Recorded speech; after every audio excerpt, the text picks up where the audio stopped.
Mga idol. Tantaranan. Tatatatatatatal.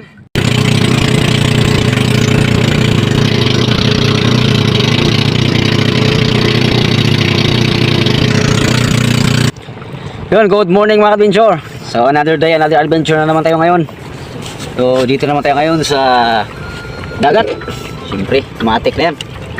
So subukan natin dito mga idol, dito sa spot na to, kung meron ba tayo makuha magandang isda, mga mamaw.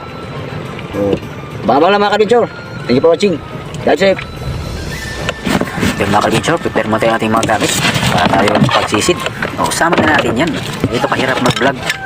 So kahit na ganito pero tsaga-tsaga lang tayo kasi darating ang panahon yayaman tayo, ayos iginhawa rin tayo, mga manigpamana lang nakaka-relate ng ganitong sitwasyon at gustong manood ng mga ganitong video. At kung hindi ka naman mahilig sa ganitong video, pwede mong i-skip ang video na to, pero kung gusto mong manood kahit hindi ka naman nagaganito, welcome na welcome ka dito. Kaya wag na nating patagalin pa dahil excited na akong sumisid.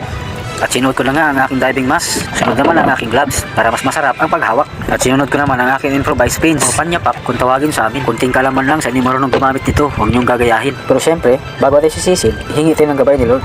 Kaya magkita-kita na lang tayo mamaya mga idol. Ingat!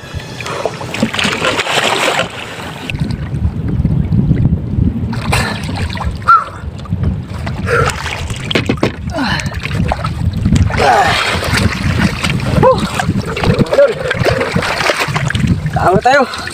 Grabe pagod.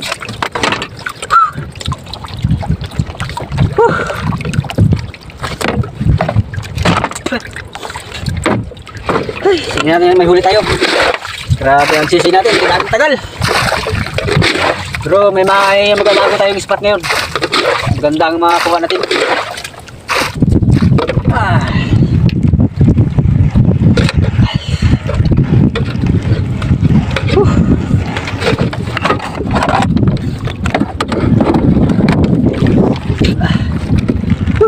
Grabe isda. Hirap.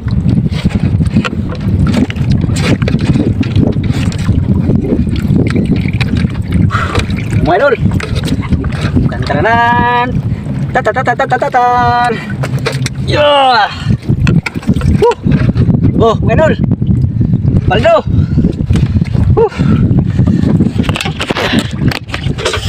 Pero. Tumalis na ito. Malapo, GT. Grabe halo na ito. Okay. Pagod. Thank you, blessing Lord. So yun lang mga huli natin mga idol. At siguro bawi na pagkasulin na ito. So yun lang mga idol. Thank you for watching. Time safe.